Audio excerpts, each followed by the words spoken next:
Welcome to the Diesel Podcast presented by DFC Diesel. How you been, Lenny? Buddy, been good. Been real good. Busy, but good. Well, I remember after our last podcast, you're like, hey, we're going to do one on December 22nd. You need to hold me accountable because I have some personal goals I'm trying to reach. So let's chat in the morning. And it's December 22nd, and here we are. Whoop, whoop. Yeah. So, I really enjoy snowmobiling, and although I'm not in control of like what God gives us for snow, I am in control of my performance on the snow and machines. If you buy a new snowmobile today, like it's probably better than you are as a rider, no matter what.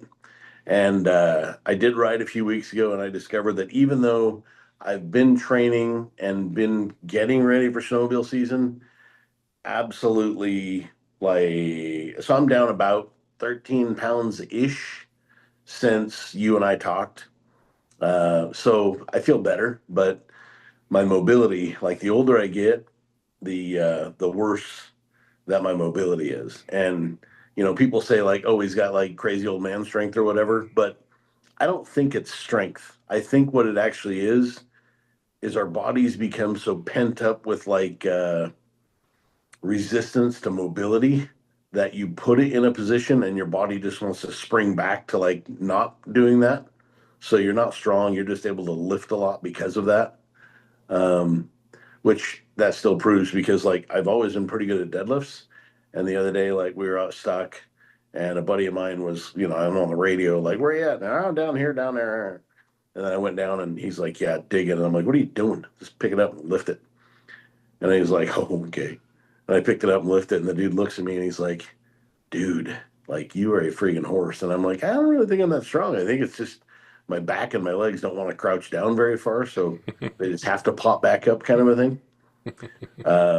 So yeah, the fitness. And then there's a guy right here in town who's got probably it's one of the world's most recognized. It's an AKA gym, and the fellow's name is Trevor Prangley, and he's got a very popular Muay Thai Jiu-Jitsu club here in town. I recently started a tire store, and then I did some tires for him, and he wanted to get a vehicle tuned, and I was able to facilitate that through a friend of mine. It was just like an old 50s Chevrolet pickup truck with a LS small block in it. So, recently I've been kind of, just helping him out with whatever I can and what have you. And he's like, you really need to come into the master class and do some rolling. And I'm like, oh, buddy, like the mobility is just such a pain. So that's Tuesdays and Thursdays. And so that's my goal right now is for 2026 to try and hit as many of those master's class in the morning as I can as possible because I really just the mobility is such a big deal. Like I this morning my missus is like she's our house the bedroom's a loft and she looks down as I'm staring at the TV and there's this like gal on TV and she's got this like 7 minute stretch routine which I suck at. And my missus is looking at me like, what the hell are you doing? And I'm like trying to get mobile. Like I don't want to tear a groin 20 miles out into the woods and then have to deal with all that. And it's kind of embarrassing to be good at something, but have your body not cooperate. So I've noticed that doing tires, we started a tire shop called Tires and Traction, and just crouching down, picking up tires, putting them on cars, trying to help out the guys just physically moving like that has made me feel a lot better. And when I come back to the injector shop, they're like, dude, you're in a better mood. And I'm like, well, it's because I'm just moving. Like, you got 8 or 9 hours of just constant, steady movement instead of just walking around, supervising people and, feeding people ideas. Like it's been good. So, and then, I did the thing about like physical fitness is you got to do something that you can employ every single day, right? And, if I was in high school and I didn't have a job or responsibilities or life, dropping 20 pounds would be easy. But when you've got to go to a performance racing industry show and you've got to hang out and kiss babies and buy cocktails and buy dinners, there's just things that you got to put on yourself that are expectations that you can achieve and maintain. So I didn't, 13 pounds, could I have lost more? Yes. But I think what I did was kind of turned on a little bit of heat, not a lot of heat, and I feel better about it. So I'm not disappointed in myself, but like I think I can do this for a full year without changing too terrible much. I know we got some topics to cover, and I definitely want your feedback from PRI and talk about the UCC truck, but this is almost a perfect pivot to tie in a bunch of different conversations we've had on the podcast. Like you've talked about being a good mechanic or like a big turbo, great turbo builder, transmission builder, and then you have a shop and you're trying to run it. So when you were going through the different parts of fitness and what you're wanting to change, it aligns with a lot of the previous things, excuse me, that you've told me about doing things that aren't comfortable to be able to improve your overall, like, if you're just focusing on like diesel shops and stuff, like, I can imagine being a great mechanic. You open a shop, you might not be the greatest at accounting or marketing or customer service, but you have to like immerse yourself in it to get good at it. So do you see a lot of crossover between the physical fitness, the mobility, that kind of stuff, and then the business side of, Dynomite Diesel Products, the tire store that you started, and like they seem like they join up a lot. Um, I mean, I kind of feel I guess I've spent a lot of time in the truck. Even I didn't have to drive to PRI. PRI was an exceptionally awesome time this year. Like circa first time I ever held a booth at PRI was probably 0506, and that year the diesel in the PRI show. This was still back in Florida. Was maybe me and one or two other booths. Like we were definitely, the unwanted stepchildren. And this year, the bigger booths at the PRI show have strong ties to, if not, are 100% diesel related. So, people for the past few years have kind of said like diesel performance is over, like you can't delete a truck, so it's all and blah. That's bullshit. Um, Diesel performance shouldn't ever start with a street driven truck that had a DPF, period. You should be building something that's going to be a performance intended. We make enough power now where you should be able to scare the ever loving hell out of yourself and do it with safety. If you look at David Petrick and the Fire Punt gang just built him a new chassis. That thing's wicked sick. That's sitting in the Waggler booth. It's got Waggler's, big billet motor in it. It's got our injectors in it. If you look at, say, the Rod with his Corvette, that thing's wicked fast. These aren't DPF deleted vehicles. These are race specific vehicles. And truck pulling has hundreds of legitimate, bad to the bone, built for competition sled pull trucks. Um, ODSS has done an okay job of keeping racing alive, but there's been like a lot of like people that were just like where we're kind of doing the same thing over and over and over, and it's not really getting any better. To where truck pulling, there's all sorts of organizations. You got PPL, you got the Outlaws, you got all these different sanctioned bodies that start out as like brush league pulls, and then they turn into sanctioned bodies. And when you get to the Mississippi River and head east, you could legitimately pull 3 times in a weekend if you just didn't mind driving 3 or 4 hours. To where Mississippi West, that'd be a real tough feat unless you've got a fast tow truck and you don't mind covering like 10, 12, 14 hours between pulls. So with what we have going on this side of the world compared to the other side of the world, it's a very different situation. Um, PRI, Performance Racing Industry Show, gave me another brief look, 3-day look at what the real world has in store for us. And I would say that the outlook is really bright. Like things were a lot. It was amazing, dude. Like we had a chassis in our booth, and it had some brand new cut tires in it. And the guy one of the guys that worked at the tire shop at Nichols Tire walks by and is like, "What are you doing with those? What are those going on? What's going on?" And he was kind of like offended that they weren't on some like legit like pull truck. And my guys are like, "No, dude, they're going to be on this. It's a UCC truck." And that guy's like, "What the hell is a UCC truck?" Like he had no idea. So ultimate call out challenge. One day it's a drag race truck, the next day it's a sled pull truck, next day it's gonna be a dyno event truck. And all these people that walked by and saw our chassis sitting there, like it was a great conversation starter in our booth. Cause I'm just kind of like leaned up against chassis and people walk by and they're like, "What is that?" It's like got a beautiful motor and transfer case transmission. It's all brand new. And it was just it was a great way to start conversations and the amount of people, our outside sales reps, Troy and Kirk, which again, hats off, they're killing it. We're picking up 5 to 7 referrals per week. So dealer network is growing by 5 to 7 per week.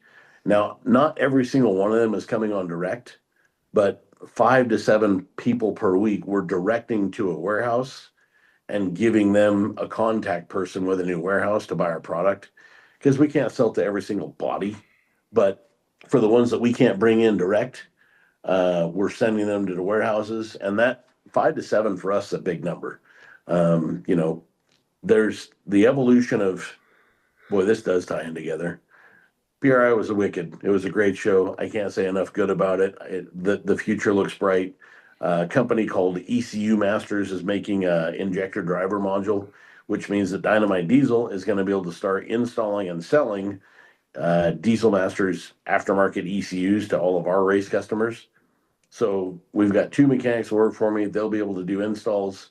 We're working with Hardway on base files that start up and get the car running.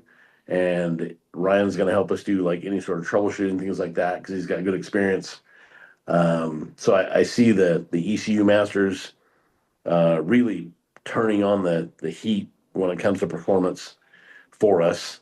There's another fella named Phil that's getting back into the diesel game. He's an extremely sharp guy, very well versed at Bosch and Motec, and he's going to come out and he's going to start supporting aftermarket diesel hot rod stuff. So with a guy freelance like that going out, it's going to make all of diesel performance racing, pulling all of it just way better and safer. Um, Shops.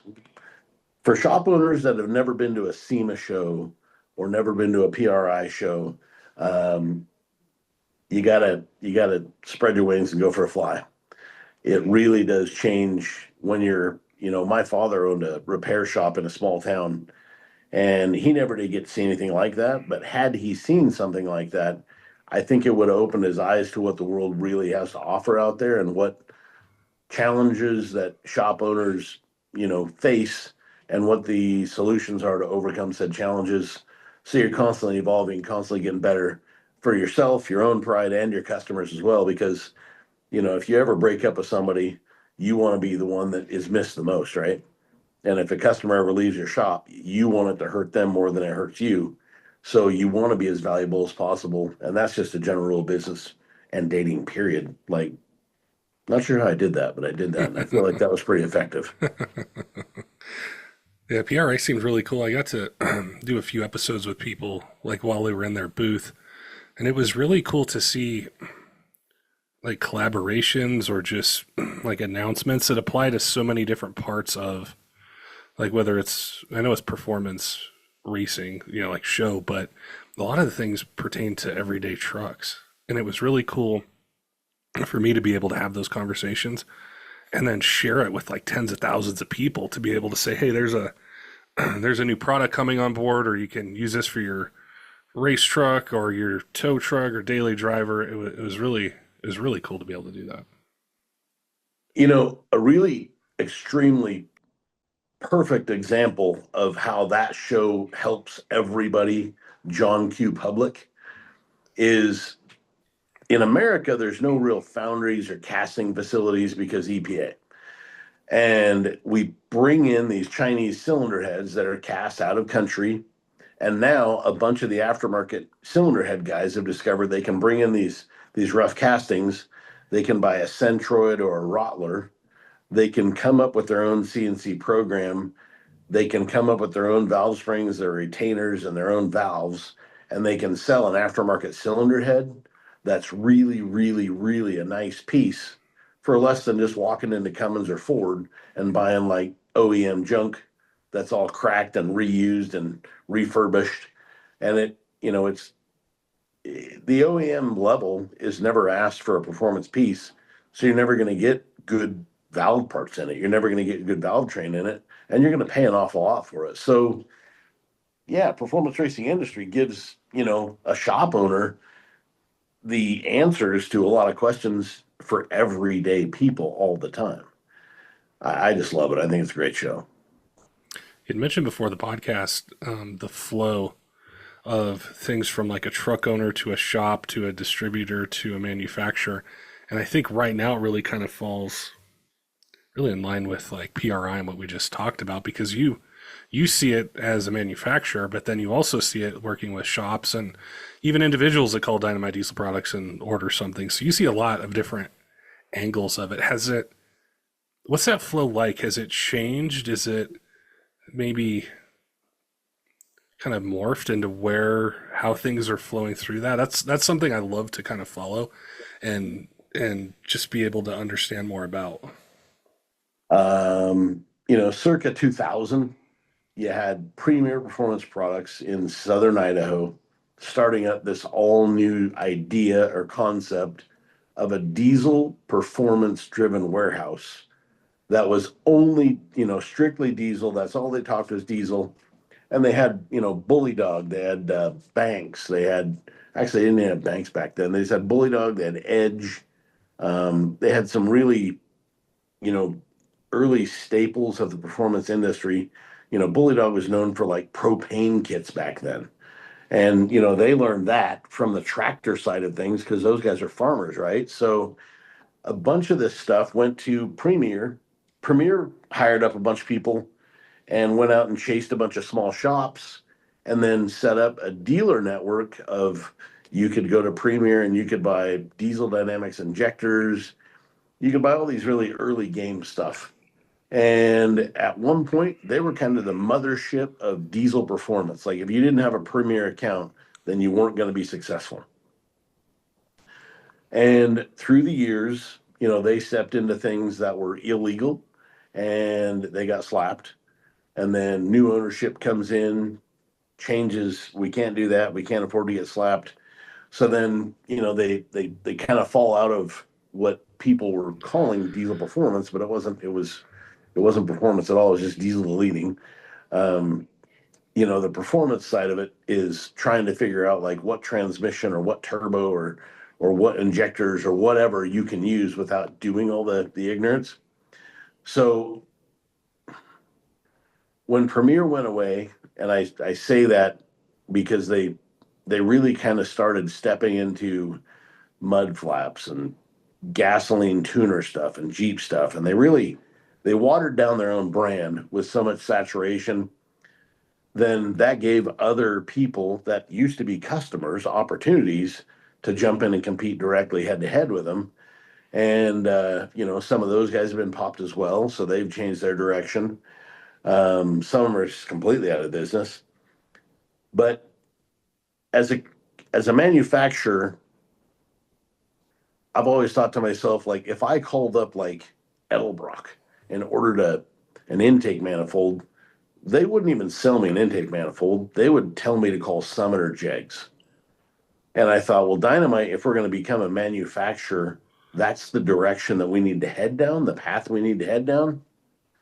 And we pushed on the warehouses to stock our product and then be educated on our product. And COVID happened, and I'm begging people like, will you let me come out and train with your sales staff? And they're like, no, like you can't come to our facility anymore, we're done with that. Well, then their sales staff falls off of the training bandwagon, and they're being inundated by more and more and more lines and more brands. And pretty soon, Dynamite's too damn small for anybody to even pay attention to at a warehouse. So we became irrelevant with a lot of warehouses, I guess.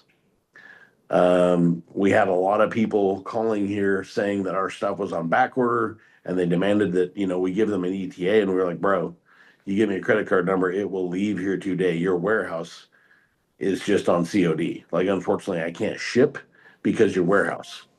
And they're like, what? Like, yeah, it's sitting right by the shipping order, by the shipping table. It's got your name, it's got your address on it, but I can't sell it to you through them because, well, they're behind. So, we've had to change directions and hire an outside sales firm that can pursue those leads and those companies and those small shops. And that's been, COVID changed a lot. Like, they're just the ability to go out and rub elbows with people kind of came to a halt. And now, like, we still have, if you're going to buy a Chevrolet pickup truck, you're going to turn on TV, you're going to open up now that I've mentioned it to my phone and they always stalk us. The next time I open up Facebook, it's going to have Chevrolet's, most latest, greatest 1.9% sales financing, blah, blah, blah. But there's somebody out there trying to figure out how to punch you in the face with their brand every single day. Because the day that you have that issue of I'm just done with what I'm driving and I want to go buy a new one, you're almost always going to go look at, if you're not super brand specific loyal, you're probably going to go look at whatever you heard most recently about.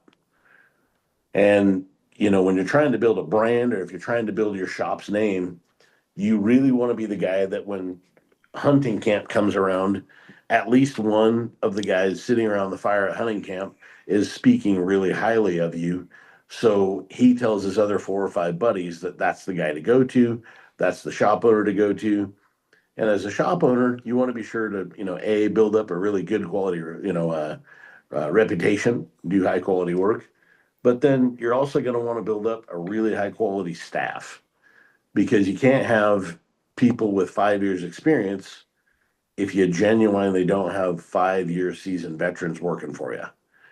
And if I get tired of, I'm sure you've heard this, but you go to anywhere right now, anywhere USA, and small business owners are like, man, I can't hire anybody. Even when I hire them, they're here for like 3 days, then they peace out. They don't even have the respect to call me back and tell me they're not coming in. I understand all those things, and I've said this a lot. Like, unfortunately, and it's not Patrick's fault, it's not Lenny's fault, it's not Trump's fault, it's not Biden's fault. It's what happened. Now, when you print money and you hand it out for free, the first thing that it's going to do is it's going to drive up consumer demand on all the goods. And the second thing it's going to do is it's because you've now pumped in, you've injected a bunch of money that you didn't have access to before. Consumer demand goes up, and the next thing that happens is pretty soon, like all of the crap that's on these lots, camp trailers or whatever, they run out. So then inflation starts. And inflation doesn't stop with camp trailers or motorcycles or four-wheelers or boats. It stops because now gas and diesel goes up. And when you inflate energy costs, you inflate the cost of growing eggs, beef, rice, wheat, potatoes. And here we are years later, still in that toilet of costs. And now that I feel like with energy costs decreasing, gas and diesel, it's very unfortunate, but my 68 RFE, 140,000 miles, finally broke last week. So we flew to PRI. One of my mechanics drove the truck out with the booth in it, and then he was there for a day, and then he got to fly home. We flew one of the other mechanics out at the end of the show to help us tear the booth down, and then he was able to drive down to Missouri, drop off our display motor, and it's now at the dyno shop getting beat up. And then on his way home, he called and said, hey, look, I'm in like somewhere next to nowhere, South Dakota, and I got no forward, no reverse gears. I'm like, call a tow truck, get it towed to someplace safe, and find a really comfy spot. We'll be there in like a day. So myself and Rex had to jump in the truck with the 40-foot gooseneck. We towed Rex's truck. We then hooked up to my trailer with Rex's truck and we all drove home. And that was really good for me because then I realized, like, if we're going to go to these NHRDA races and these ODSS races and UCC, I own a really, really, really nice truck that I ordered. Like, it's a black limited dually. It's amazing. It's got fairly low miles. Well, it was brand new when I bought it, but and I just thought, oh crap, I'm going to need to get another truck because the gray truck is going in for carb testing at SEMA Garage, which means the guys won't have a truck to go to all the races with unless they use mine. So now I gotta, since we are sending the 2019 out for testing, now I gotta purchase. Then I reached out to Peter at SEMA Garage.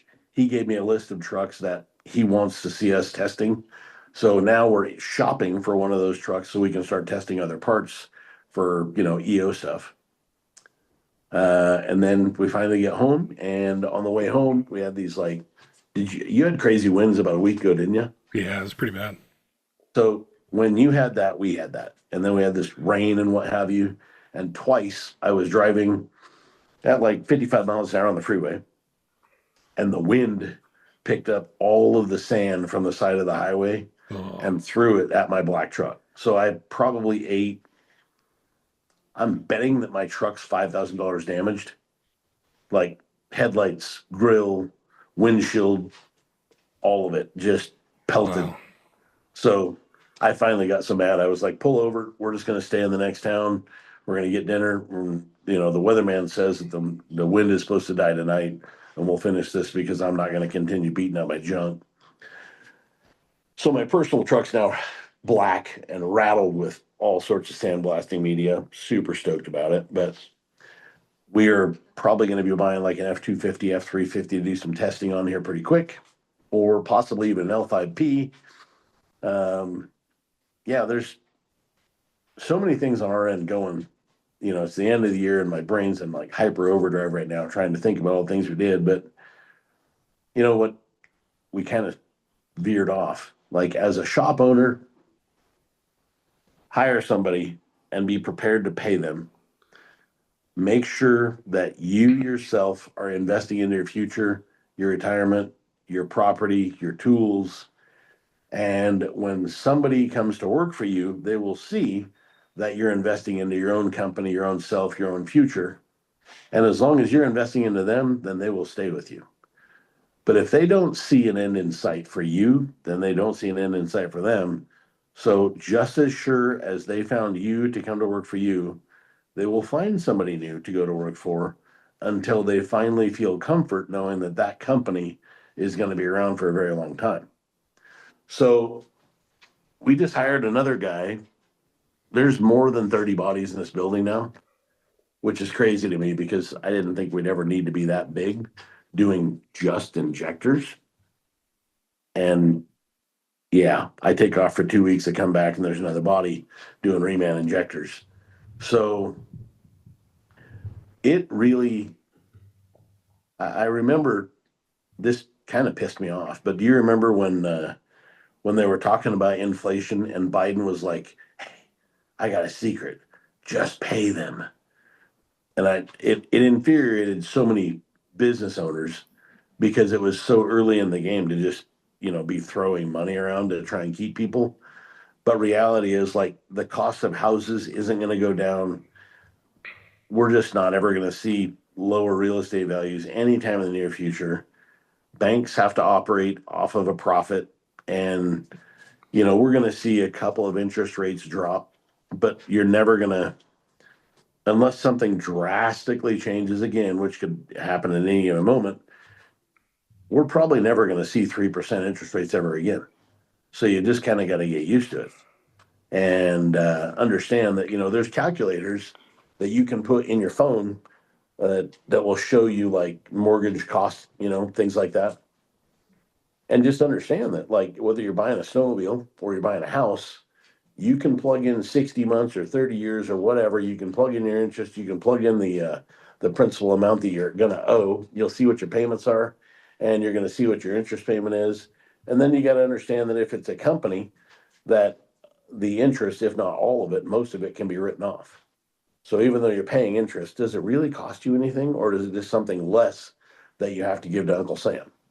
So get a good CFO, get a good accountant, get get sharp with books, because like at the end of the day, trying to do a company and compete against the large factories in America that have all those infrastructures in place is going to be very, very, very difficult.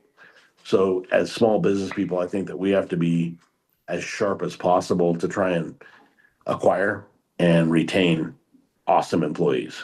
And yeah, there's that. Hey, diesel fans, I wanted to chat with you about diesel fuel. It's something we've talked about a lot on the podcast, and specifically ways that it can lead to a lot of costly repairs. And the main reason that we have these issues is a lack of lubricity. Our friends over at Hot Shot Secrets have developed a formula that boosts performance and then addresses this issue. So whether you have an old truck, new one, something anywhere in between, we all face this issue. Hot Shots EDT is a 6-in-1 formula. It cleans injectors, boosts cetane, and it has 4 times the lubricity as their leading competitor. So it's a great way to be able to stay ahead of the maintenance curve, avoid those costly repairs, and the best part is it does the work for you. So all you do is add it to your regular fuel up schedule, and it's doing all the heavy lifting. So you don't have to worry about some of those issues that just come with diesel fuel anytime we buy it from the pump. If you go to hotshotsecret.com, use code DIESELPOD20. It'll get you 20% off your order. We really appreciate the team and our friends over at Hot Shot Secret offering this discount code just for you guys. So if you're in the market, head on over to their website, use code DIESELPOD20, and get 20% off your order. Maximizing power, reliability, and efficiency begins with clean diesel fuel. That's why Fass fuel systems remove air and vapor up to 99% of water and filters debris down to 2 microns. This alone can triple the life expectancy of your fuel system while also restoring lost power and efficiency. Whether you have a diesel pickup truck or commercial vehicle or anything in between, there's a Fass fuel system for your rig made right here in the USA. Visit fastride.com to find the perfect fuel system upgrade for your truck.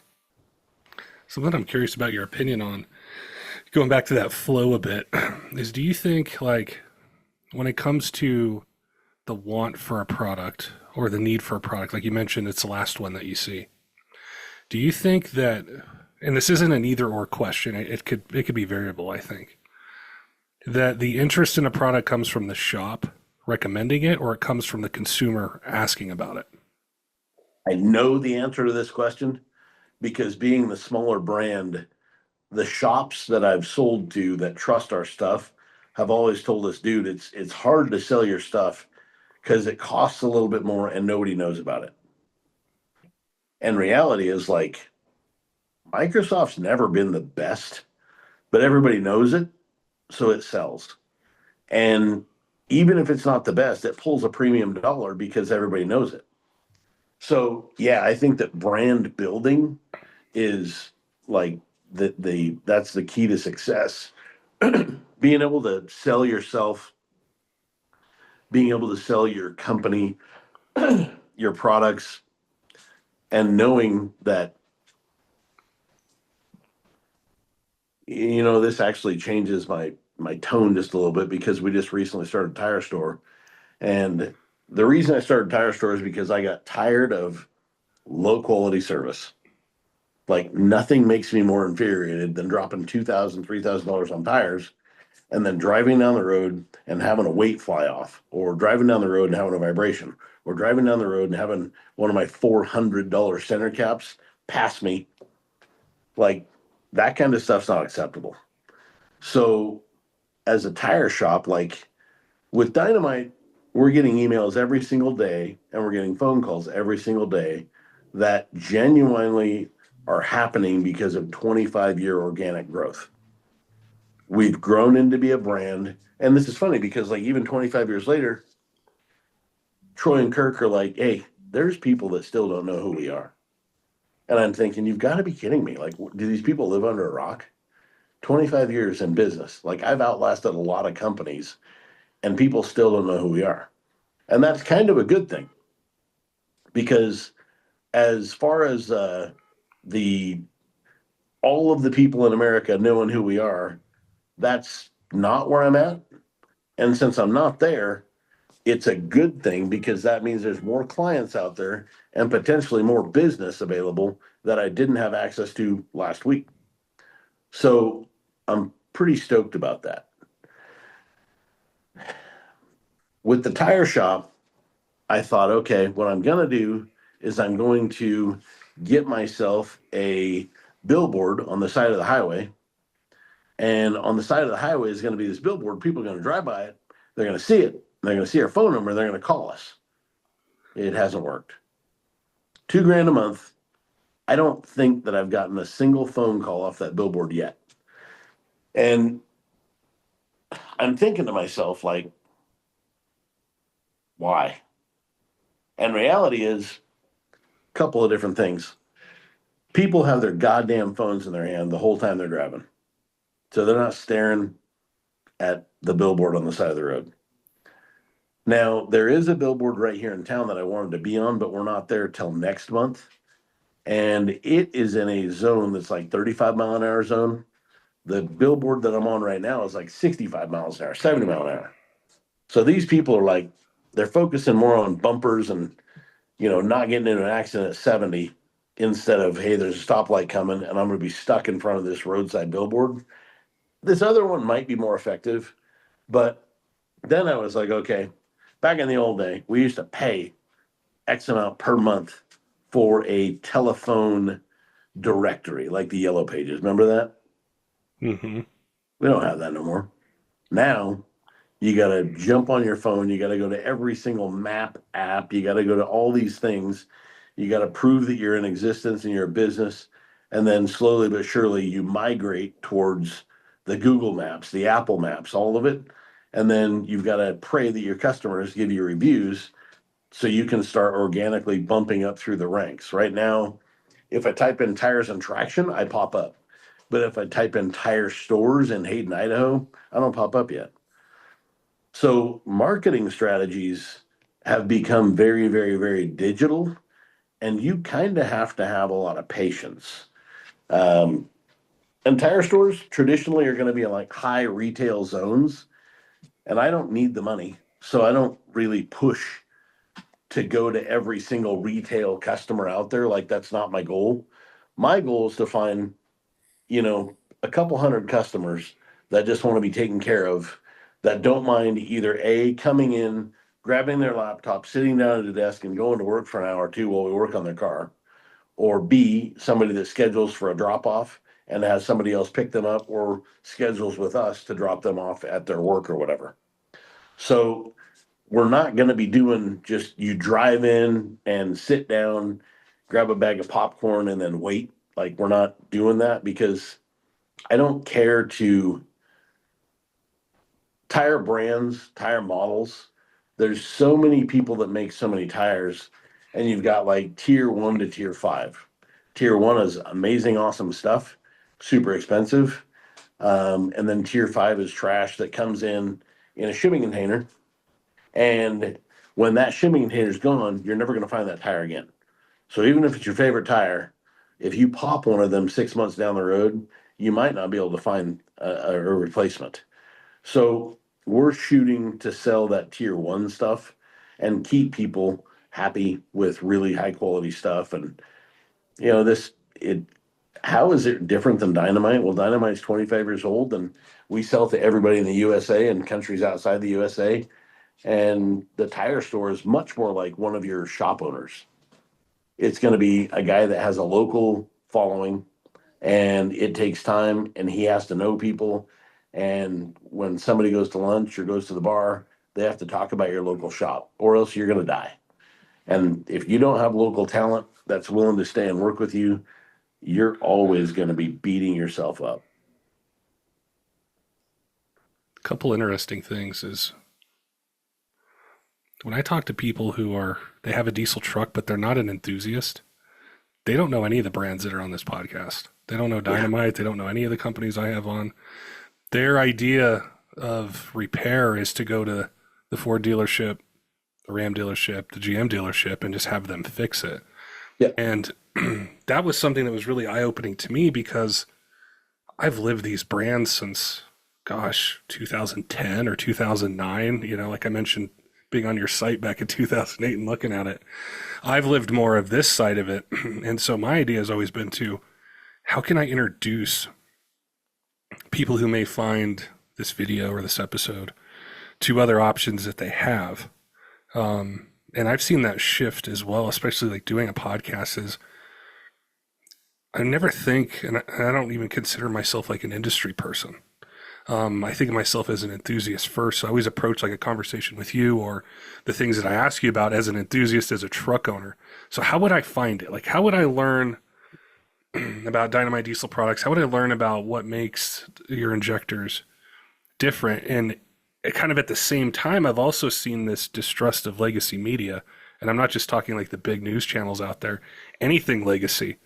You know, when I was younger, I would flip open a magazine and that would kind of direct me on where I was going to go. Or I'd see like a print ad, like you mentioned, and that's what would drive me. Where now, like, I love how our audience, they keep me accountable.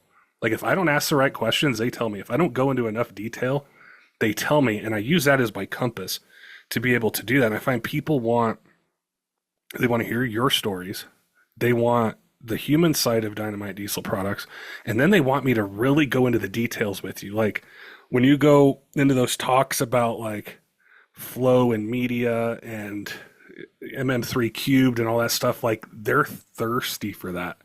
And so I've definitely seen a shift since the podcast started until, gosh, in 3 weeks, it's the 10-year anniversary of the Diesel podcast. But like in those 10 years, I've seen it change like how and what people want and what they ask for. And I saw the shift from like, I want compound turbos at 700 horsepower to now they just want it to run.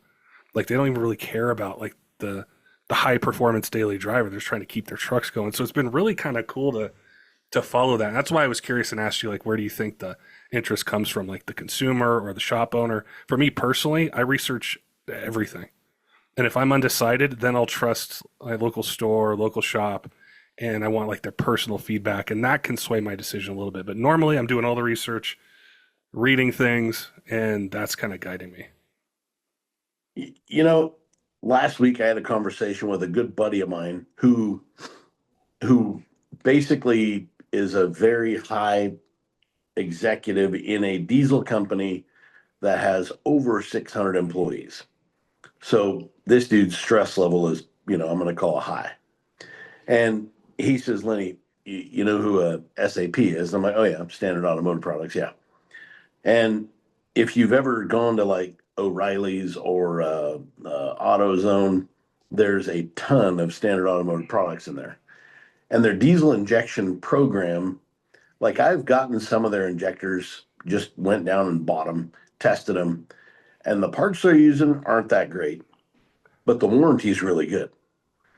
And that's something that's almost unfair, because if there's a guy out there that runs a Napa or some branch of automotive parts house and they're trying to compete with a Standard Automotive, your purchasing power as somebody who owns like 3, 4, 5 parts houses compared to somebody that's O'Reilly's, your purchasing power is going to be, very, very small horsepower.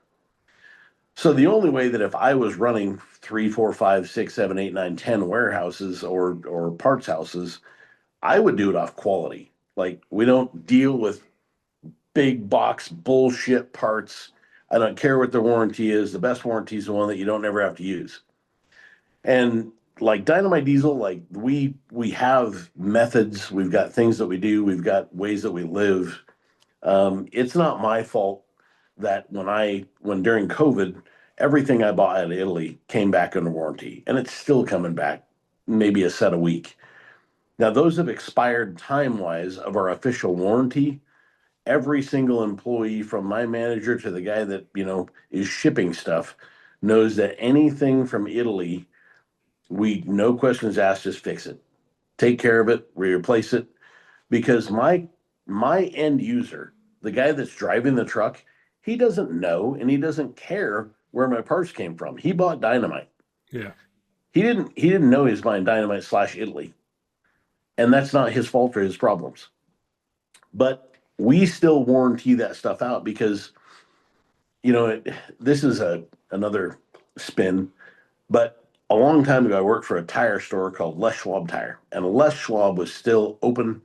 And Les started this tire store in like 1953 because the local tire shop kind of screwed him. And he's like, you know what? Like, I don't like being screwed. So he opened up this little company called OK Tire and Rubber. And he started this tire store. And his whole philosophy was like, just take care of the customer, do it right the first time, period. And with Les, beating that into us, and then his warranty was really good. Like the warranty was basically we cover everything. If you got a tire that has 16 30 seconds worth of rubber on it brand new, and you come in and it's not fixable with 9 30 seconds, we're only charging you for the 7 30 seconds of rubber that you used. And here at Dynamite, like there's stuff that we warranty that we definitely shouldn't warranty. But Les also said something during a talk one time. Um, we, I got to work when Les was no longer running the company. There was a guy named Phil Wick that ran the company. But Les would, we would go to Prineville, Oregon, we would do the meet and greet, and then Les would tell us, like the simple philosophies that make companies successful. And he asked us a question. He said, if anybody in here could write a check to any customer for their 100% loyalty for all of their tire purchases for the rest of their lives, how much is that check worth? And really, today, I still use that same theory. Like, if I could write a check to any single 18-year-old kid, 28-year-old man, 53-year-old man, 70-year-old man, how much is that check worth? Because you don't know. Like, you don't know if that 18-year-old kid is going to end up owning a drive-in service center, and then he turns one into three, which turn into five, which turn into six. Now, if I would have known that, I would have given that kid a huge check for all of his loyalty. But you also don't know if he dies tomorrow. Now, you don't know if the 53-year-old man that you're dealing with over the counter today, you don't know if that guy happens to own 25 or 50 semi trucks. You don't know if he's got a ranch that potentially has 13 or 15 Dodge Diesel, Ford Power Stroke, GM L5Ps on the ranch. Since you don't know this, treat every single customer like it's your last customer. That's it. And that being said, I've fired some customers, and I find peace in it because not every customer is actually worth, some people just can't tell the truth. They don't want to tell you the truth. They're trying to get something. Some people are just scammers. That's all there is to it. And you can't walk fast enough away from those people to save the heartache, the pain, the suffering, the misery. When customers, and this happens to not just Dynamite, but it's happened to every single, clutch company. Peter Fife from South Bend Clutch. Like I've had the same discussion with him for, 20 years. These dudes call up and they're like, they do the install wrong. They screw this up. They screw that up. They send the clutch back and it's blue. Like, that's not a clutch fault. That's an idiot fault. The dude behind the wheel is an idiot. When customers send in injectors and they're like, hey, look, I put my stock stuff back in and it runs perfectly fine. Okay. But you sent me my parts back and they're full of trash. So either my parts caught all of the trash in your fuel tank or you're not telling the truth. It's whatever. We recently this year gave a guy back his money, and we don't do that very often. But knowing that the guy is not telling you the truth out of the gate, you're way better off killing the relationship and letting him go be some pain for somebody else down the road. And that's fine. Like, I'm completely cool with that. Like, it's the best divorce ever. Like, I'm giving you back exactly what you put into this household. Now get the hell out of here. I didn't lose a thing. Like that, as a shop owner, like that'll wear you out. Like if you got too many of those customers, but if you build up the local name as a shop owner to be the guy that, is only taking care of people that take care of him, if you treat your customers like family, which family's tough because you're born into this thing and that you all share genetics, that doesn't mean you share a lot. And if your family isn't treating you with respect, actions speak louder than words. When you call or text somebody and they can't call or text back, when you when you call a customer and say, hey, look, I'm looking at your truck and this, and this also need to be taken care of. And the customer says, nope, just, get it back on the road. And then a month later, that guy calls you up and reams your ass and tells you that you screwed up because it's doing the same thing. You're like, no, no, no. I gave you an opportunity to fix all that stuff before it bit you. But now you're suffering from this, or this because I warned you about it. Those are the customers and those are, the family members that you kind of want to know who they are and break up with them over time because you're never going to get ahead. You're going to put so much effort and so much wasted energy into something that never pays you back. Um, like the people in this building, my employees I'm having a Christmas Eve party out at my house and it's no big deal. We've got a lot of employees that moved out of state to come to work for this company and they don't have a lot of family members here locally. So like, it's a great way for me to hang out with all of them and get to know them better on a more personal level. Like I say, some of them don't have family here or what have you. It's just, I would rather spend my effort and energy on people that spend their effort and energy on me than giving my effort to a family member or a customer who's just abusing the relationship. Like, be okay with moving on. It's fine. My therapist says so. There's a guy, I saw him probably 10, 12 years ago on YouTube. His name's John Willis, and he owns a company called Special Operations Equipment. They make like EDC belts, mag carriers, duffel bags, tons of stuff like that. But I found him because he would do this thing on YouTube where he would get on there and he would read customer emails. And so he would sell, say, a belt, and it would say 8 to 12 week lead time. And he'd get like an email from a guy a day later that says, if you don't ship this tomorrow, I'm canceling my order. I'm telling all my friends that you suck and everything else. And he would be like, I already canceled your order. It would have shipped the end of the week, but I'm going to do a discount code with like your first name for anyone who wants to use this because I want you to go to my competitors and just tie them down and their customer service departments down with this type of attitude and this type of stuff. And I wasn't even a customer of theirs. I really like their belts, but I thought, man, I really like how he approaches this. I'm going to jump on their website and I'm like, oh, it takes 8 to 12 weeks. Cool. It would always ship faster, but that always stuck with me just as a consumer of like, how am I going to treat the people that are trying to help me? How can I set the expectation? How can they tell me the expectation? Like what you mentioned about those injectors and warranting them, like that was another thing, another industry. I don't want to name it because it'll get shadow banned on YouTube, but it was like they outsourced this production of this product. They marketed it hard. They had a bunch of issues with it. And me, 2 years later, I'm looking at this brand to buy something. And I keep coming across these old posts of it failed, it came apart, it did this, it did that. They had to spend a lot of time and I'm sure a lot of money to one, be honest about it, and two, say how we've changed it. And I really appreciated like their approach and I became a customer of this new product that they have. So I could definitely identify just like as somebody who buys stuff, who hates money and likes to buy things all the time, like Yeah. how that all ties together. Yeah. Hate money, love work, be a drag racer. The honest like thing about any company, and this happens, like when one person starts something, it doesn't necessarily go. It never. No, no, no. Just because I started something doesn't mean that my offspring is going to enjoy it or have passion about it. So if you hand it to them, then it will dilute itself of quality and passion, and pretty soon it's never going to be what your legacy or your view of what that thing after you're gone ends up being. And I mean, if you look at, Les Schwab Tire, that's a primary example. Like that dude was passionate about helping customers, period. And tires just happened to be the tool that he used to do that. And he bred a bunch of bad mofos that ran stores privately. They were company owned stores, but they were ran by managers that were very prideful and very competitive. So you'd see like in the Les Schwab Recap, which is a monthly newsletter that the company published, you'd see who was killing it and you'd see who was kind of sucking.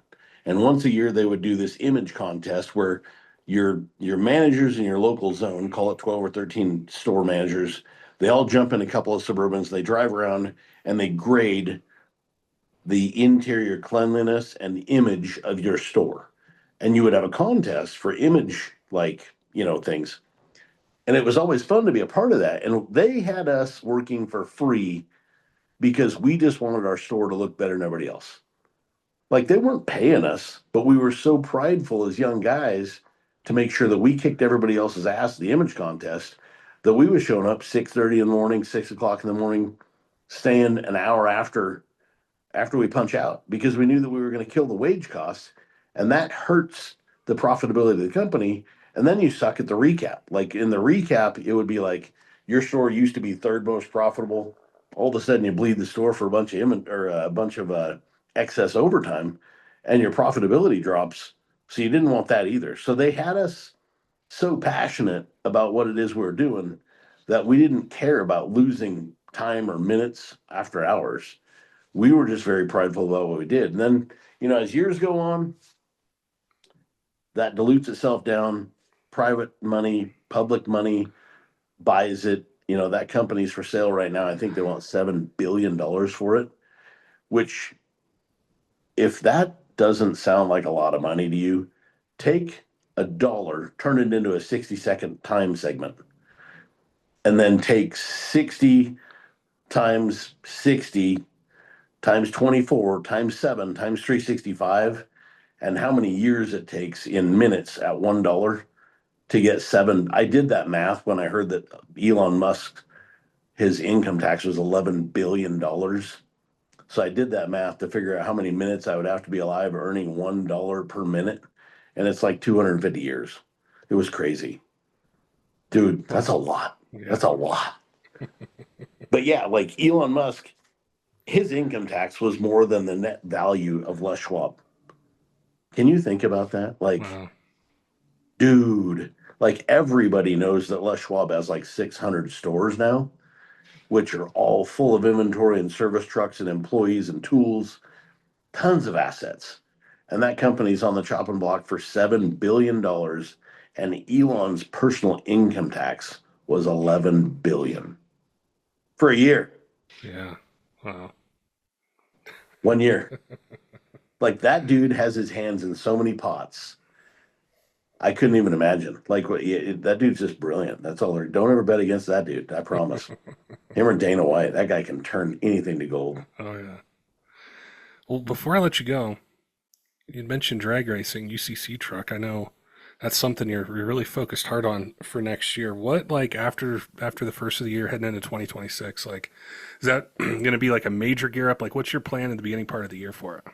Okay, so a good friend of mine passed away, and he left me this 1998 maroon pickup truck.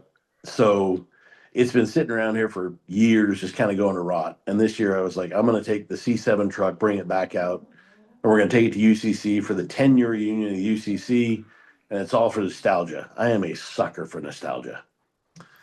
So UCC truck gets totally torn apart. We're redoing all of it, and it's going to be bad. Like Chase Fleece is building us billet block with Wagler's billet aluminum head.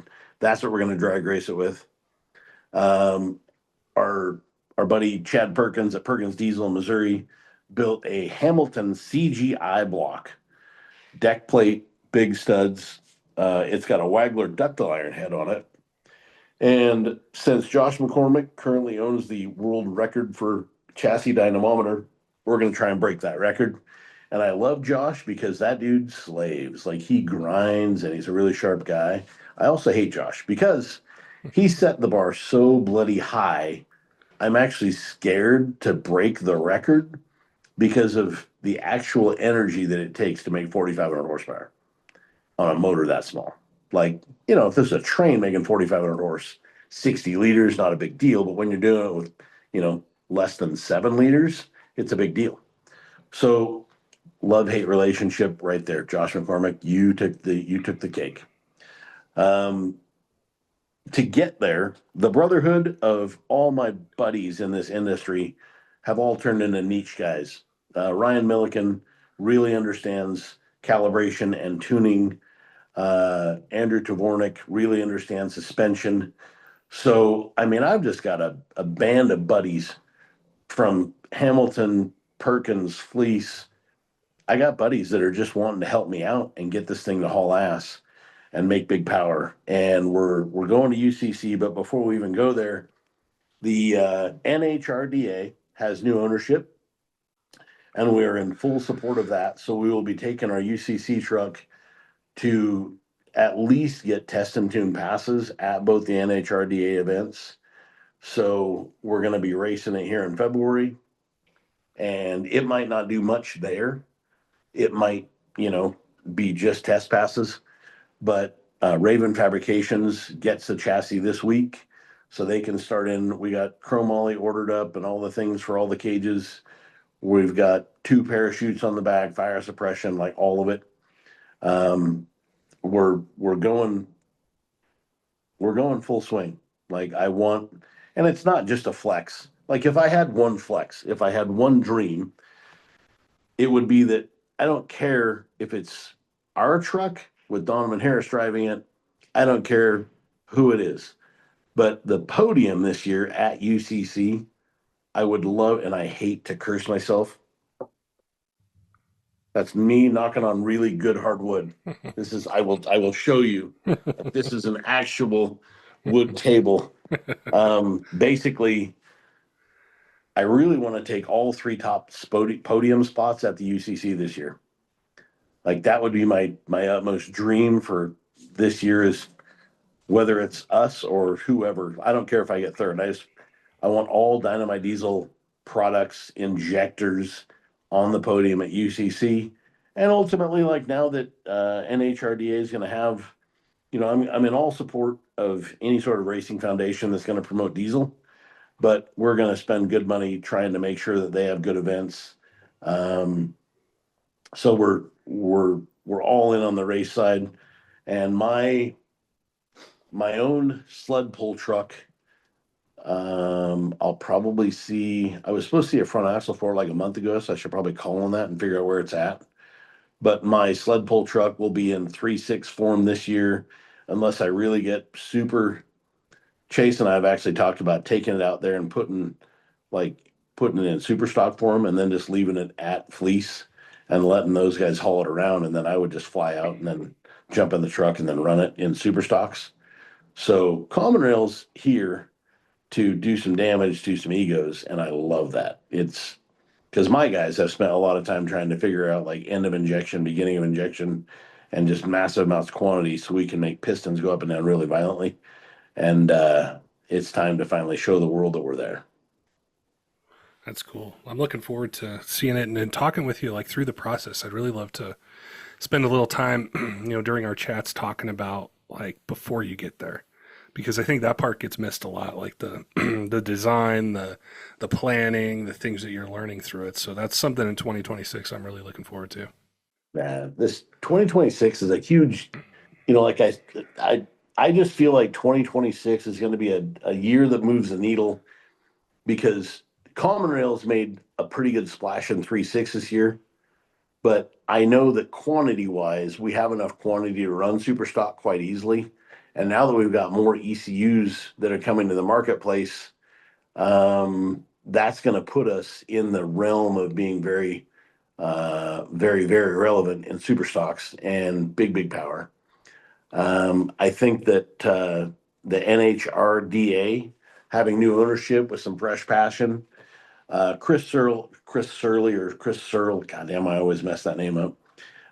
He's been with the UCC since day one, and he's now a partial owner of the NHRDA. Having him join with Matt Story, you got a guy that's just passionate, and he's a great dude, very family focused, very business focused, and he just wants to see diesel motorsports grow. I think that those two combining forces to do NHRDA like this year is going to be, it's going to be a little bit small. They're just going to redo the events they did last year, but they're going to gain knowledge, they're going to gain traction, and they're going to gain, love from people out west that didn't race for the last 5 or 10 years, didn't do anything the last 5 or 10 years. And I would say that 12 months from now, they're probably going to come out with another couple events.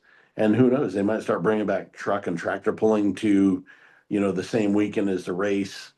I just think that this year has the potential to really blossom and become a beautiful season for everybody in the performance side of it. And when the performance side of it grows, the OEM side of it, like, dude, our number one seller is stock 5.9 and stock 6.7 injectors because nobody wants to go drop 85 or 90 grand at 12 to $1,500 a month plus insurance to go buy a new truck.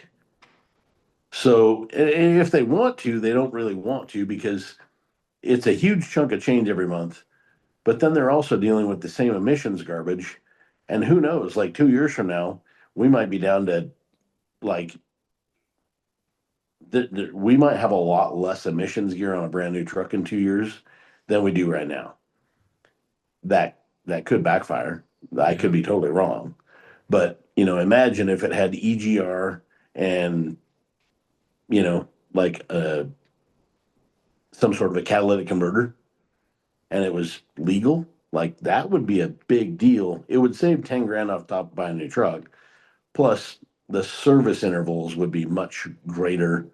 It'd be less frequent. So, buddy,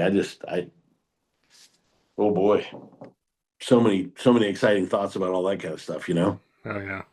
Yeah, it'll be cool to see how that unfolds. I appreciate your time. I know you're super busy and everything, but yeah, it was cool to chat with you today, Lenny.